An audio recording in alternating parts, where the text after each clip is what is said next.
तारों की छाँव में बड़ी बोझल दिल के साथ अपनी बेटी को विदा किया था। एक माँ के लिए ये सब कितना मुश्किल होता है, ये कोई भी समझ नहीं सकता था। वह भी तब, जब वह माँ इस दुनिया में बिल्कुल अकेली हो और मैं एक विधवा औरत थी इस दुनिया में। मैं और मेरी बेटी बिल्कुल अकेले थे, जिसको मैंने बड़ी मुश्किल से पाल पोस कर बड़ा किया था। उसके बाद उसकी शादी कर दी थी और ये शादी बड़े ही समझौतों के साथ हुई थी। शादी को मैं स्वीकार नहीं कर पा रही थी। आज उसके घर में रिसेप्शन था और मुझे वहाँ पर जाना था। मेरी बेटी का पगफेरा भी था, लेकिन दिल बिल्कुल उदास था कि कैसे मैं अपनी बेटी से नज़र मिला पाऊँगी, कैसे उसकी ज़िंदगी बर्बाद होते देखूँगी। वैसे भी अभी तक तो उसकी बर्बादी हो चुकी होगी। यही सोचती हुई घर से निकली थी। जब उसके घर पहुँची, सामने का मंजर देखकर हैरान रह गई। हाथों में जो गिफ्ट था वह भी ज़मीन पर गिर गया, क्योंकि मेरी बेटी ज़मीन पर बैठी थी और दोनों हाथों से एक अजीब सा काम कर रही थी। मैंने उसे रोकने की बहुत कोशिश की, लेकिन उसे मैं रोक नहीं पा रही थी। ऐसा लगता था जैसे पागल हो गई हो। और मैंने तो अच्छी भली बेटी को विदा किया था, पता नहीं उसको क्या हो गया था। मैंने उसके पति को ढूंढने लगी। मैंने कहा कि कहाँ है तेरा पति, किसने तुझे ये सब करने के लिए कहा? ये तू क्या कर रही है? क्यों इस तरह की हरकतें कर रही है? एक ही रात में क्या तू पागल हो गई है? लेकिन वह मेरी बात ही नहीं सुन रही थी।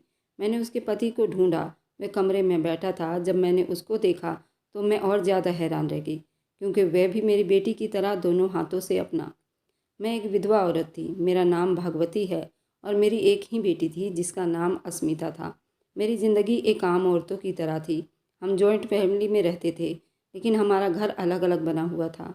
मगर सबके कमरे और रसोई भी पास पास में ही बने हुए थे और छत पूरा एक था। और यही वजह थी कि घर में होने वाली हर छोटी बड़ी बात सब तक पहुंच जाया करती थी। घर के माहौल की अपनी अलग खासियत थी। मेरी एक जेठानी थी और दो देवरानियाँ थीं।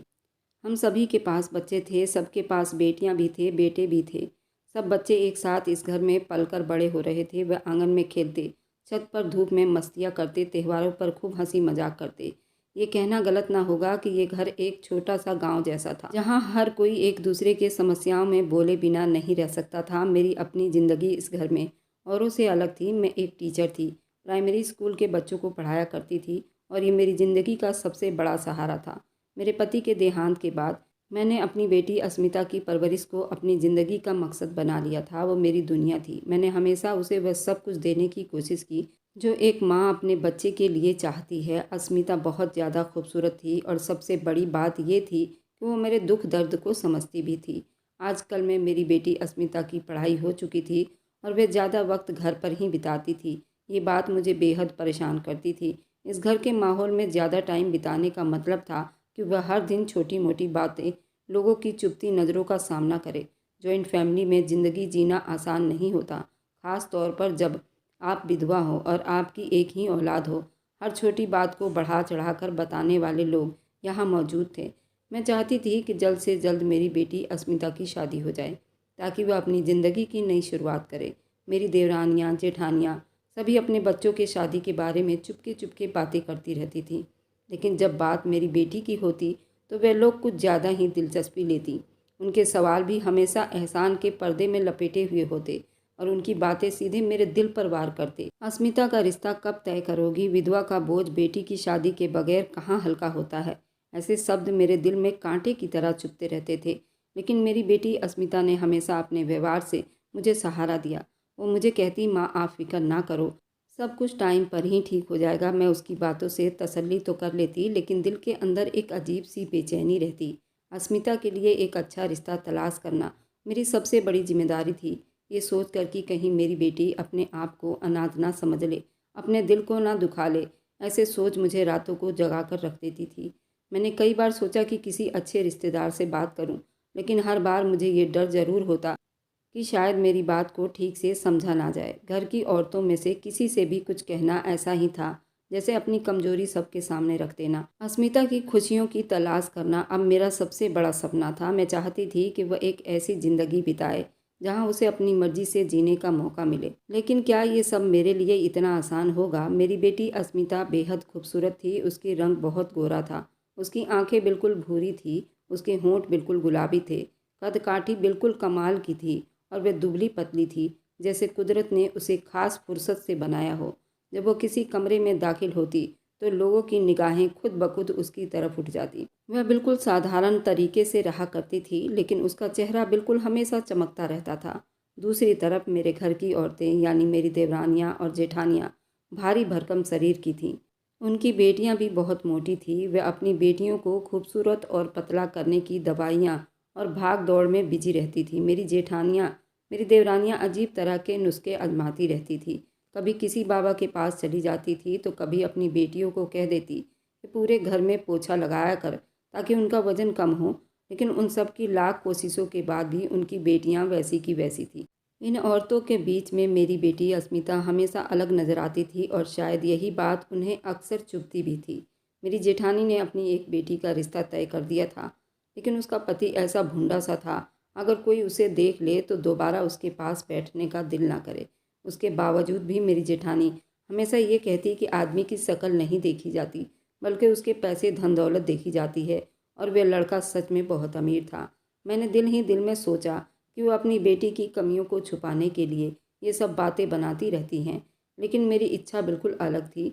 मैं चाहती थी कि मेरी बेटी एक खूबसूरत और शरीफ लड़के के साथ एक खुशहाल ज़िंदगी बिताए।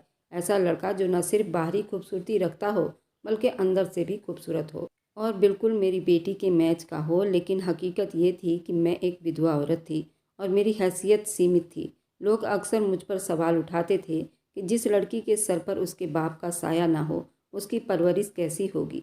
ये सवाल मेरे दिल को ज़ख्मी कर देता। मैं अपनी बेटी की परवरिश में कोई कसर ना छोड़ती थी, लेकिन ज़माने की नज़रें हमेशा शक से भरी होती थी। मैंने फैसला किया था, अब वक्त आ गया है कि अस्मिता के लिए एक अच्छा सा रिश्ता ढूंढा जाए। लेकिन मैं आधा टाइम तो स्कूल में बिता दिया करती थी, छुट्टी वाले दिन काम काज में बिता दिया करती थी। इसलिए मैंने रिश्ता ढूंढने के लिए एक मैरिज ब्यूरो की मदद ली, जो रिश्ते कराने का काम करते थे। ये औरत इस मामले में एक्सपर्ट होल्डर थी और उसके पास बहुत सी फैमिली थी, उनकी जानकारी थी। कुछ दिनों के बाद उसने मुझे एक बहुत अच्छे रिश्ते के बारे में बता दिया था। उस लड़के का नाम कमल था और उसकी खूबसूरती के बारे में सुनकर मुझे हैरानी हुई। वह सच में मेरी बेटी के मुकाबले में बहुत खूबसूरत था। उसकी नौकरी अच्छी खासी थी और दौलतमंद भी था और फैमिली भी छोटी थी। पुष्पा ने जब उस लड़के की तस्वीर दिखाई तो मेरे दिल ने जल्दी से कहा, ये रिश्ता बहुत अच्छा है। ये वही था जो मैं अपनी बेटी के लिए चाहती थी। मैंने इस बात को अपने दिल में छुपाए रखा और किसी से इसके बारे में बात नहीं की। मैंने सोचा कि अपनी बेटी की किस्मत को हर बुरी नज़र से बचाने के लिए ये बात सिर्फ अस्मिता के साथ शेयर करूंगी। जब मैंने अस्मिता को कमल की तस्वीर दिखाई तो उसकी आंखों में भी उस लड़के के लिए इजहार का झलक दिखाई दिया और बोली, मम्मी, ये लड़का तो सच में ही बहुत अच्छा लग रहा है। ये सुनकर मेरे दिल को थोड़ी तसल्ली हुई और मैंने तय कर लिया, हमें जल्द से जल्द ये रिश्ता पक्का कर लेना चाहिए। हमने अगले ही दिन कमल के घर वालों से मुलाकात की। वे लोग बहुत ज़्यादा ही फ्रैंक और मोहब्बती दिखाई दे रहे थे। उन्होंने हमें अपनी फैमिली के बारे में बताया। उनकी बातों से साफ दिखाई दे रहा था कि वे लोग बहुत ही अच्छे और सच्चे दिल वाले हैं। मैंने उनसे अस्मिता के बारे में बात की और कहा कि हम भी इस रिश्ते के लिए तैयार हैं। उन्होंने हमारी बात स्वीकार कर ली। उसी टाइम शादी की तारीख भी तय करने की बात करने लगे। ये सब कुछ मेरे लिए किसी सपने से कम नहीं था। मैंने बेटी का रिश्ता तय करने के बाद किसी को इस बारे में खबर ना होने दी। मेरे दिल में एक ही डर था, कहीं कोई नज़र ना लग जाए। शादी के रस्में तय होने के बाद जब वे लोग हमारे घर शगुन लेकर आए तो मेरे सब रिश्तेदारों को इस बात की खबर हुई तो सबकी चेहरों पर हैरानी थी और कुछ के दिलों में जलन साफ दिखाई दे रहे थे। मेरी देवरानी जेठानी बहुत हैरान थी। किसी ने कहा कि भगवत दीदी, आपने तो रातों रात बड़ा तीर मार लिया, इतना अच्छा रिश्ता मिल गया है। मैंने मुस्कुराते हुए जवाब दिया कि भगवान की लीला बहुत बड़ी है, उसने हम पर अपनी कृपा बना रखी है। भगवान करे कि मेरी बेटी की किस्मत अच्छी हो। ये रिश्ता मेरे लिए एक कामयाबी थी। मेरे दिल से एक बड़ा बोझ उतर गया था, लेकिन एक समस्या अभी भी बाकी थी। कमल के घर वाले चाहते थे कि ये शादी जल्दी हो। उन्होंने हमें 2 हफ्ते बाद की मुहूर्त निकाल कर दी थी और मैंने जल्दबाजी में ये बातें स्वीकार भी कर ली थी। मेरी बेटी की खुशियों के लिए ये सब करना ज़रूरी था और मैं अपने रिश्तेदारों की नज़रों से बहुत ज़्यादा डरी हुई थी। मुझे पता था कि उन लोगों की नज़र बहुत तेज़ थी और जलन से भरी हुई थी। अस्मिता का रिश्ता जहाँ हुआ था वे लोग बहुत अच्छे थे। आज के दौर में ऐसे रिश्ते मिलना बड़ा मुश्किल होता जा रहा था। लड़के जो अपने आप को लड़कियों में ढालने की कोशिश कर रहे हैं। एक अजीब सा समाज होता जा रहा है। लड़कियां लड़कियों को ही पसंद कर रही हैं। ऐसे में शादी को लेकर बहुत समस्याएं पैदा हो रही हैं और शादी भी ज़्यादा दिन तक नहीं टिक पा रहा। अगर अच्छे लड़के मिल रहे हैं तो उनके पास अच्छी नौकरी नहीं होती, पर अगर लड़का कोई अच्छी नौकरी वाला हो तो उसकी उम्र ज़्यादा हो चुकी होती है। ऐसे में कमल जैसा खूबसूरत पढ़ा लिखा अच्छी नौकरी वाला लड़का मिल जाना किसी किस्मत से कम नहीं था। मैंने अपनी बेटी का ये रिश्ता तय तो कर दिया था, लेकिन उसको बचाना मेरे लिए बहुत मुश्किल हो रहा था। मैंने इसके लिए भगवान से कितनी प्रार्थनाएं कर दी थी और पूजा भी रखा था और हवन भी करवाए थे, ताकि भगवान मेरी बेटी की खुशियों को बरकरार रखे। लेकिन दिल के किसी कोने में एक अजीब सा डर बैठ गया था। किस्मत की बाजी कब पलट जाए कोई नहीं जानता था। शायद ये सब मेरी परीक्षाएं थी। शादी की तैयारियां जोरों शोरों से हो रही थी, लेकिन हकीकत ये थी कि मैं अकेली थी। मेरे पास कोई ऐसा ना था जो मेरी मदद करता। मेरी देवरानी जेठानी ना सिर्फ अलग थी, बल्कि उनकी जुबानें भी बहुत तेज़ थी। वह तो अपनी जलन में मेरा मजाक उड़ाने के बहाने तलाश करती रहती थी। मैंने उनसे मदद मांगने का कभी सोचा भी नहीं। ऐसे वक्त में सिर्फ एक आदमी था जो मेरे लिए आगे पीछे भाग रहा था। वह था श्याम। श्याम हमारे घर के सामने फल का ठेला लगाया करता था। रात को रिक्शा चलाया करता था। ये रिक्शा भी मैंने ही उसके लिए खरीद कर दिया था। श्याम एक अनाथ लड़का था। उसकी ज़िंदगी में बचपन से ही बहुत मुश्किलें आ रही थी। जब मैंने देखा कि वो बहुत मेहनती और ईमानदार है, तो मैंने उसकी मदद करने की ठान ली। मैंने अपनी जमा पूंजी से उसके लिए एक रिक्शा खरीद लिया, ताकि वो अपनी ज़िंदगी ठीक तरीके से बिता सके। उसका वादा था कि वो मुझे रोज़ाना रिक्शा की आमदनी से एक हिस्सा देगा, और वह हमेशा अपने वादे का पक्का भी था। श्याम मुझे हमेशा ही माँ कहकर बुलाता था। उसके लिए मैं सिर्फ एक भगवान से कम नहीं थी, बल्कि माँ जैसी थी। वह अक्सर कहता, माँ आपने जो मेरे लिए किया वो मेरी अपनी माँ भी नहीं कर पाती, क्योंकि मेरी अपनी माँ भी बेसहारा थी। जभी तो मुझे सड़कों पर छोड़कर भगवान को प्यारी हो गई और मैं अनाथ हो गया। उसकी बातें मेरे दिल को हिलाकर रख देती थी। श्याम की उम्र मेरी बेटी से मिलती जुलती थी, लेकिन उसकी अकल और समझदारी उसके उम्र से कहीं ज़्यादा थी। शादी की तैयारियों में श्याम मेरा सहारा था। वह हर काम के लिए भाग दौड़ कर रहा था। मार्केट से सामान लाना हो, सभी को कार्ड पहुंचाना और खाने का सारा इंतजाम संभाल रहा था। श्याम इन सभी कामों के लिए हर वक्त हाजिर होता। वह खुद एक गरीब लड़का था, लेकिन श्याम का दिल बहुत ही अमीर था। जब मेरे ससुराल वाले ने एक दिन का इधर से उधर करने की हिम्मत ना की, तो श्याम ने एक बेटे की तरह मेरा साथ दिया। मेरे ससुराल वालों के व्यवहार ने मुझे और ज़्यादा एहसास दिलाया कि उनकी जलन और आग किसी भी हद तक जा सकती है। वे न सिर्फ खुद हाथ पर हाथ धरे बैठे रहे, बल्कि उनके शब्द भी मुझे बहुत परेशान कर रहे थे।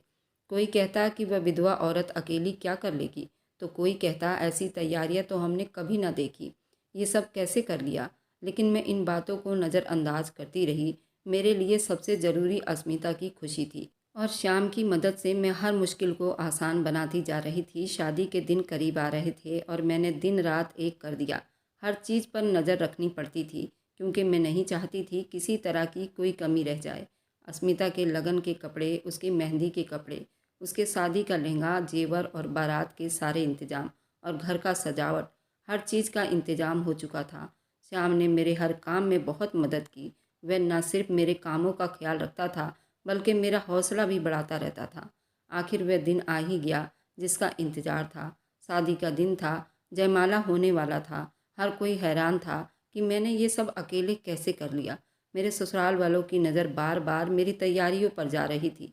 वह हैरानी में थे कि एक विधवा औरत ने इतनी शानदार फंक्शन का इंतज़ाम कैसे किया। मैं जानती थी कि उनकी हैरानी में जलन की एक चमक छुपी हुई थी। मैंने सबके सामने श्याम के बारे में बात की। मैंने कहा, ये सब श्याम की मदद के बगैर बिल्कुल भी मुमकिन नहीं था। उसने बेटा का फ़र्ज़ अदा किया, लेकिन जैसे ही मैंने ये बात कही, लोगों की नज़रें बदल गई।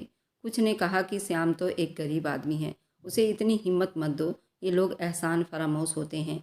लेकिन मैं उन बातों पर कान नहीं धरती थी। मुझे श्याम पर पूरा भरोसा था। वह ईमानदार और नेक दिल इंसान था। मुझे यकीन था कि वो मेरा भरोसा कभी नहीं तोड़ेगा। लोगों की बातें मेरे लिए कोई मायने नहीं रखती थी, क्योंकि मैं जानती थी श्याम की मदद के बगैर ये सब कुछ मुमकिन नहीं था। शादी का दिन था और मेरे दिल में अजीब सा डर पैदा हो रहा था, और मेरे दिल में अजीब सी बेचैनी थी। शायद ये खुशी और परेशानी का मिला जुला असर मुझ पर हो रहा था, लेकिन मैंने उस बारे में ज़्यादा नहीं सोचा। सब कुछ अच्छा लग रहा था। अस्मिता खुश थी, बारात आ चुकी थी। रिश्तेदारों की बातें उनकी नज़रें शुरू से ही अजीब लगते थे, लेकिन आज वह सबसे ज़्यादा तसल्ली में नज़र आ रहे थे। मैंने सोचा कि शायद दिलों से नफ़रत निकल गई होगी और ये सब अब हमारी खुशी में शामिल होना चाहते थे। बाराती बैठे थे, अब मेरे फेरे के रस्म के लिए पूरे तैयार थे। सब कुछ अच्छा लग रहा था, लेकिन फिर अचानक मैंने बारातियों को आपस में कुछ बातें करते देखा। वह दूल्हे का बाप, जो उस वक़्त तक बड़ा तसल्ली में नज़र आ रहा था, अचानक से दूल्हे के कान में कुछ कहने लगा। मेरा दिल ज़ोर से धड़कने लगा। क्या हो रहा था यहाँ? कुछ पल के लिए दूल्हे का बाप मुझे एक तरफ ले गया। उसके चेहरे पर एक अजीब सा गुस्सा दिखाई दे रहा था। उसने कहा कि आपने हमारे साथ बहुत बड़ा धोखा किया है। आपकी बेटी का तो किसी और के साथ चक्कर चल रहा था। ये देखिए, ये फ़ोटो। उसके हाथ में कुछ तस्वीरें थी और उन तस्वीरों में मेरी बेटी अस्मिता किसी लड़के के साथ अजीब से चिपक कर खड़ी थी। मैंने तस्वीर देखी तो जैसे मेरे कदमों तले से ज़मीन निकल गई। ये तस्वीर, ये लड़का कौन था? हमने तो उसे कभी देखा भी नहीं था। मुझे जल्दी से एहसास हुआ कि ये कोई साजिश थी। ये तस्वीर नकली थी, शायद फ़ोटोशॉप का इस्तेमाल किया गया था और उसी तकनीक से बनाई गई थी।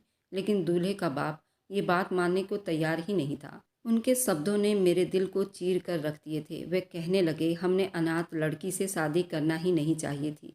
ऐसी लड़कियों के किरदार पर भरोसा नहीं किया जा सकता। उनके शब्द जहर से भरे हुए थे और मेरे दिल में बहुत सारे सवाल उठने लगे थे। मैंने हर मुमकिन कोशिश की कि उनको समझाऊं, लेकिन किसी ने मेरी एक ना सुनी। दूल्हे का बाप कहने लगा, हमारे बेटे में कोई कमी नहीं है। वह एक खूबसूरत, पढ़ा लिखा, भविष्य तय करने वाला लड़का है।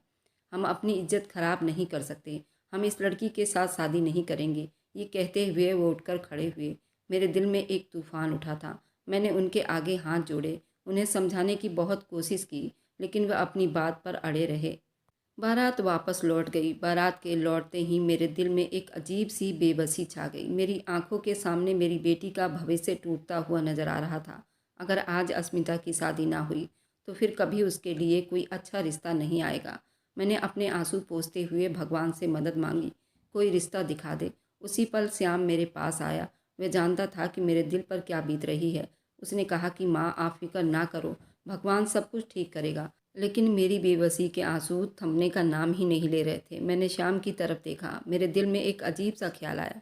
मैंने कहा कि श्याम, क्या तुम मेरी बेटी से शादी करोगे? श्याम ने हैरानी से मेरी तरफ देखा। वह कहने लगा, माँ, आप क्या कह रही हैं? मैं गरीब आदमी हूँ। आपकी बेटी तो मुझसे लाख गुना अच्छी है। लेकिन मैंने कहा, मुझे कुछ नहीं मालूम। मेरी बेटी की शादी आज ही होनी चाहिए, नहीं तो उसकी ज़िंदगी बर्बाद हो जाएगी। श्याम चुप हो गया। शायद वो मेरे दिल की हालत को समझ चुका था। उसने सर झुका दिया और कहा कि माँ, अगर आपको लगता है कि ये सही है तो मैं आपकी हर बात मानने को तैयार हूँ। मैंने भगवान का बहुत बहुत धन्यवाद किया, लेकिन मेरे दिल में अजीब सी कशमकश थी। मैंने अस्मिता को बुलाकर उससे बात की, लेकिन वह इस फैसले से खुश नहीं थी। वह कहने लगी, माँ, ये क्या कह रही हैं? मैं श्याम से शादी नहीं कर सकती। लेकिन मैंने उसकी एक ना सुनी। मैंने उसे कहा कि अब तेरे लिए कोई और रिश्ता नहीं बचा। पंडित जी को बुलाया और उसकी शादी संपन्न करवा दी। श्याम और अस्मिता की शादी बिल्कुल साधारण तरीके से हो गई।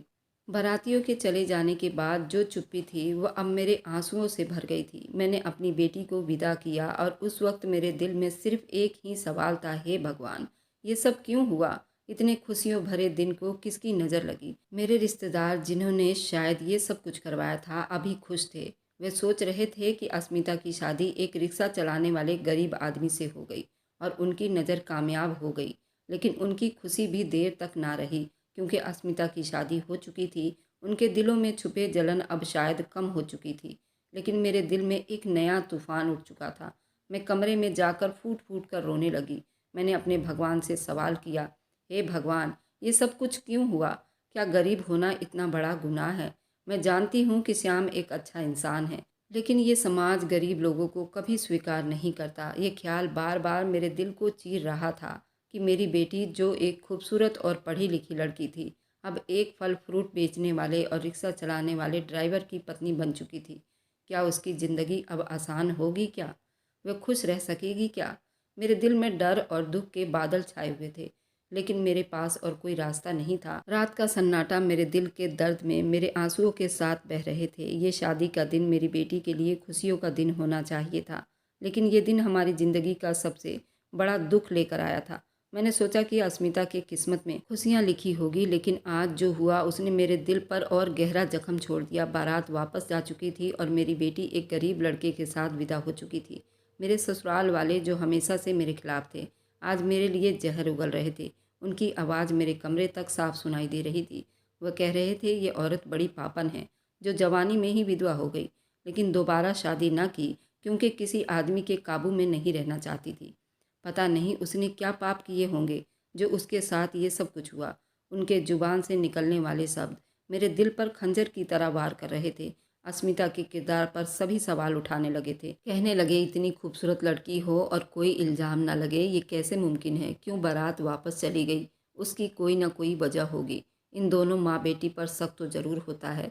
मेरे दिल में गुस्सा और बेबसी की आग जल रही थी, लेकिन मैं उन लोगों के सामने कुछ भी कहने के काबिल नहीं थी। उनके जहर भरे शब्द मेरे दिल को और ज़्यादा जख्मी कर रहे थे।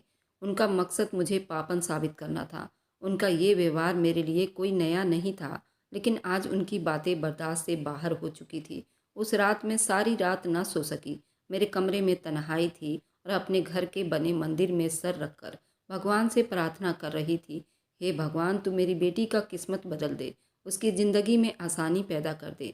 मैं सुबह पूजा आरती के समय बैठकर मंदिर में रो रही थी और अपने दिल का हाल अपने भगवान से सुना रही थी। कहते हैं कि भगवान की लाठी में आवाज़ नहीं होती है, लेकिन मुझे मालूम था कि ये दुनिया कोई जादू की कहानी नहीं है जहाँ अचानक सब कुछ ठीक हो जाए। अगर भगवान ने मेरी मदद करनी होती तो वक्त के साथ साथ ही सब कुछ ठीक करता। मेरा दिल सुकून के लिए तड़प रहा था, लेकिन हालात को देखते हुए सुकून का कोई भी नामो निशान नहीं था। मेरे रिश्तेदारों ने मेरी इज्जत को मट्टी में मिला दिया था। मेरी बेटी के खिलाफ बातें कर रहे थे। उनका कहना था, गरीब आदमी से शादी करवा दी, बेटी की ज़िंदगी बर्बाद कर दी। मैं जानती थी उनकी बातों में सिर्फ जलन है। वह हमेशा चाहते हैं कि मुझे नीचा दिखाएं, और आज वे अपनी पूरी साजिशों में कामयाब भी हो चुके थे। मैंने श्याम के बारे में सोचना शुरू किया।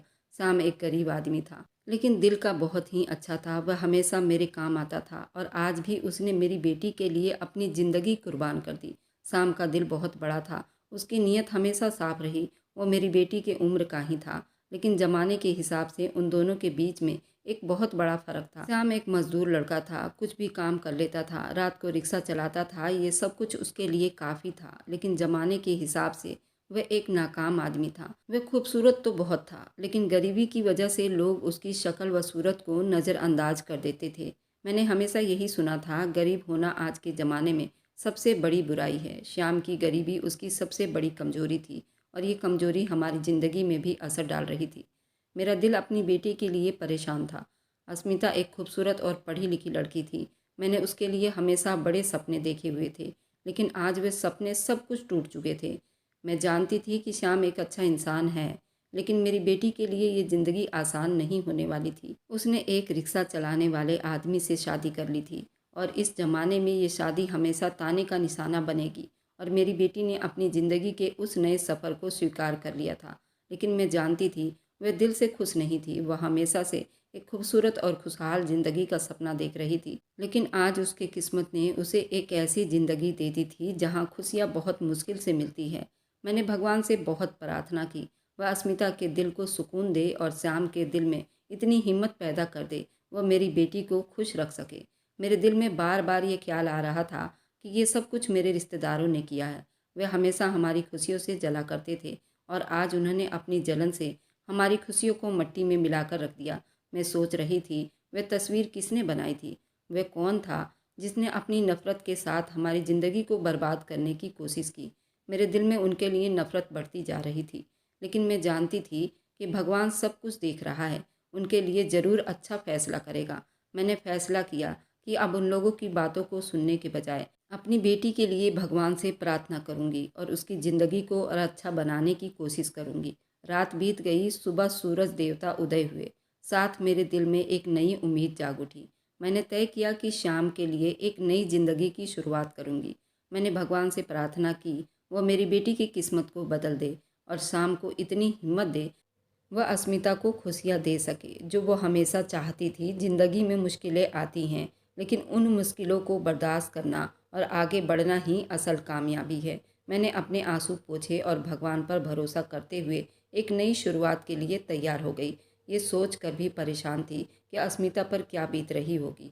पहले तो वह बहुत खुश थी कि उसकी शादी एक अच्छे अमीर खूबसूरत लड़के से हो रही थी। दूसरी तरफ श्याम से उसकी शादी हो गई, जिसके बारे में उसने गलती से भी कभी ऐसा नहीं सोचा होगा, पर यह बात भी सच थी। मेरे पास इतने पैसे नहीं थे कि मैं उनके हालात बदल सकती। मैं उनका थोड़ा बहुत साथ दे सकती थी, लेकिन पूरी तरह कैसे मदद करती? क्या मैं अपनी बेटी और दामाद को यहाँ ले आती, श्याम को घर जमाई बनाकर रख लेती? तो फिर ये लोग और बातें बनाते, दिन रात मेरा जीना हराम कर देते। उनको बातें करने का मौका मिल जाता कि घर जमाई मिल गया है, और अगर यहाँ से सब कुछ छोड़कर चली जाती हूँ, जो मेरा थोड़ा बहुत हिस्सा था वह भी मेरे हाथ से निकल जाता। ये लोग वैसे भी हिस्सा देने के मामले में पहले से ही बातें कर रहे थे। विधवा का तो इतना हिस्सा नहीं होता, लेकिन फिर भी मेरे पति की अच्छी भली जायदाद थी। अगर मुझे थोड़ा हिस्सा भी मिलता तो मेरे लिए काफ़ी था। मैं बहुत परेशान थी। 2 दिन के बाद बेटी का पगफेरा था। उसके ससुराल ले जाने के लिए मिठाइयाँ खरीद कर उसके घर जा रही थी। जब रिश्तेदारों ने देख लिया तो कहने लगे, कौन सी रस्में हुई जो ये रस्में निभाने जा रही हो? मैंने कहा कि बेटी है, मुझे पगफेरे के लिए तो जाना ही है, अपने दिल के खुशी के लिए। तो कहने लगे, हाँ वैसे भी वह रिक्शे वाला तो तुम्हारी बेटी को आलू प्याज से ज़्यादा कुछ खिलाएगा नहीं। कम से कम उसको अच्छा मिठाई दे आओ। उसके बाद तो उसने दाल रोटी ही खानी है। मुझे ये सब सुनकर बहुत बुरा लगा। मैंने कहा कि जो जिसके किस्मत में होता है वह वही खाता है। अगर उसके किस्मत में दाल रोटी है तो भगवान मेहनत की खिलाता है। मैंने ये बात जिस जेठानी को कही थी, उसका पति गैर कानूनी काम करता था, इसलिए उसे मेरी ये बात बुरी लग गई थी। क्योंकि उसके घर में तो हमेशा हराम की कमाई खाते थे, इसलिए उनकी ज़ुबान बंद हो गई। जवाब देने मुझे भी आते थे, लेकिन मैं अपनी तकदीर के आगे चुप हो जाती। मैंने ये भी कह दिया कि जिसने भी मेरी बेटी का रिश्ता ख़राब किया है और उसकी ज़िंदगी बर्बाद करने की कोशिश की है, देखना उसके औलाद के आगे सब कुछ आ जाएगा। अपने औलाद को तड़पता हुआ देखेगा। ये बात सुनकर सबके कानों से धुएं निकल आए थे। और उस दिन जब श्याम के घर पहुंची, मेरे दिल में अजीब सी बेचैनी थी। मेरी बेटी अस्मिता की शादी श्याम से तो हुई थी, लेकिन उस जल्दबाजी में होने वाले फैसले के बाद ना मैंने उसके घर को सही से देखा था, ना ही वहाँ की हालात को देखने का वक्त मिला। मैं जानती थी कि श्याम गरीब था, लेकिन उसका घर कैसा होगा ये सोचने की हिम्मत कभी नहीं की थी। आज जब मैं उसके घर पहुँची तो रास्ते में एक ही सवाल था। मेरे दिमाग में बार बार उलझ रहा था, क्या मेरी बेटी वहाँ खुश होगी? श्याम का घर सच में ही गरीबी का मंजर दिखा रही थी। बाहर से दीवारों की हालत देखकर अंदाजा हो रहा था ये घर कितना पुराना और कितने बुरे हाल में होगा। अंदर दाखिल होते ही मुझे एक छोटा सा आंगन नजर आया, जिसमें धूल उड़ रही थी और ज़मीन कई जगह से टूटी हुई थी। एक तरफ पुरानी लकड़ी की एक बेंच रखी हुई थी। फिर मैंने कमरा देखा जिसमें वो मुश्किल से 2 लोग बैठ सकते थे। किचन के नाम पर एक कोने में एक छोटी सी सेल्फ लगी हुई थी, जहाँ 4-5 पुराने बर्तन रखे थे। बाथरूम की हालत देखकर ही डर लग रहा था। मैंने दिल ही दिल में भगवान का नाम लिया और सोचा कि हे भगवान, मेरी बेटी यहाँ कैसे ज़िंदगी बिताएगी? मैं ये सब देखकर ज़्यादा परेशान हो गई। मेरी बेटी जो कल तक सुहाने सपने देख रही थी, आज इस जगह पर ज़िंदगी बिताने के लिए मजबूर थी। मैं सोचे जा रही थी, उसने रात कैसे बिताई होगी? क्या वह सो भी पाई होगी या नहीं? परेशानी में जागती रही होगी? ये सब सवाल मेरे दिमाग में बार बार आ रहे थे। जब मैं घर के अंदर दाखिल हुई, जो मंजर मेरे सामने था उसने मुझे पूरी तरह से हिलाकर रख दिया था। अस्मिता आंगन के बीचों बीच में बैठी हुई थी और अपने दोनों हाथों से ज़मीन खोद रही थी। उसके हाथों में मिट्टी भरे हुए थे, नाखूनों के नीचे मिट्टी जम चुकी थी और उसके कपड़े धूल मिट्टी में सने हुए थे। उसके चेहरे पर एक अजीब सी बेचैनी और गम था, जैसे वह किसी गहरी सोच में गुम हो। मैंने जल्दी से आवाज़ देकर, अस्मिता ये क्या कर रही हो? पागल हो गई हो क्या? लेकिन मेरी बात का उस पर कोई असर न हुआ, जैसे मेरे यहाँ आने का कोई खबर ही ना हो। मैं आगे बढ़कर उसके हाथ पकड़ने की कोशिश कर रही थी, लेकिन उसके हाथ कड़े और सख्त हो चुके थे। मैंने दोबारा पूछा, अस्मिता ये क्या कर रही हो? श्याम कहाँ है? मैंने जल्दी से चारों तरफ नज़र घुमाई। शाम की रिक्शे की चाबी घर में ही रखी थी और उसकी फल फ्रूट की रेडी भी बाहर खड़ी थी। इसका मतलब था कि वो यहीं पर था, बाहर नहीं गया था। लेकिन वह नज़र क्यों नहीं आ रहा था? तब मैंने देखा कि श्याम तो उस गड्ढे के अंदर था, जो तसले में मिट्टी उठा रहा था और अपने हाथों से कमरे के कच्चे फर्श को खोद रहा था। उसके हाथ मिट्टी से भरे हुए थे और वह पूरी तरह से ज़मीन खोदने में बिजी था। मैंने तेज़ आवाज़ में कहा कि श्याम, ये क्या कर रहे हो? पागल हो गए हो क्या? लेकिन उसने मेरी तरफ सर उठाकर देखा भी नहीं। उसकी नज़रें ज़मीन पर गड़ी हुई थी और उसका सारा ध्यान उस काम पर लगा हुआ था। मैंने पास जाकर उसका कंधा झकझोड़ा और गुस्से में कहा, तुम दोनों ये सब क्या कर रहे हो? श्याम ने आखिरकार अपना सर उठाया और कहा कि मम्मी, आप भी हमारी मदद करो। हमें जल्दी करना होगा। ये सुनकर मेरे होश उड़ गए। मैंने गुस्से से कहा कि कैसे मदद करूं? आखिर ये सब क्या हो रहा है? श्याम ने धीमी आवाज़ में जवाब दिया कि अस्मिता ने कहा है हम अपने घर की मरम्मत खुद ही कर लेंगे, इसलिए हम यहाँ बाथरूम के लिए एक गड्ढा खोद रहे हैं। मैं खुद ही चुनाई कर लूँगा। अस्मिता ने कहा है कि आज से तुम्हारा काम मेरा काम है। मैं आपके साथ कदम से कदम मिलाकर चलूँगी। अच्छा ही हुआ वहाँ मेरा रिश्ता नहीं हुआ। शायद भगवान ने मेरे लिए कुछ अच्छा सोच रखा था, इसलिए मेरी शादी वहाँ नहीं हुई। माँ, आप भी आइए और हमारी मदद करवाइए। आज से हम तीनों मिलकर एक हैं। मैं उन दोनों को देखकर हैरान परेशान रह गई। मैं तो रास्ते भर यही सोच रही थी, शायद मेरी लड़की बहुत उदास होगी, लेकिन यहाँ तो कुछ और ही चल रहा है। अस्मिता ने पूरे दिल से अपने पति श्याम को स्वीकार कर लिया था। श्याम सच में ही एक बहुत अच्छा इंसान था। मैं भी जाकर उनकी मदद करने लगी। शाम तक हमने सीवर जितना गड्ढा खोद लिया था। सीवर का इंतजाम श्याम ने पहले ही कर रखा था, क्योंकि श्याम 1-2 दिन पहले से ही ये काम कर रहा था। थोड़ी बहुत खुदाई रह गई थी, वह भी अस्मिता ने जाकर हाथ बटाया। लेकिन अचानक से हमने उस गड्ढे में कुछ ऐसा देखा जिससे हम तीनों के होश उड़कर रह गए। वहाँ कुछ पोटली सी दबी हुई थी, जिसको निकालने के लिए हमने सीवर से भी ज़्यादा गहरा गड्ढा कर दिया था। वहाँ पर हमें एक प्लास्टिक की बोरी नजर आई। जब उस बोरी को बाहर निकाला तो हमारे पैरों तले से ज़मीन निकल गई थी। हम तीनों ने मिलकर उस थैली को बाहर निकाला। ज़्यादा भारी तो नहीं था, लेकिन शायद ये बहुत पुराना था। ये प्लास्टिक की बोरी होने की वजह से ज़्यादा गला भी नहीं था।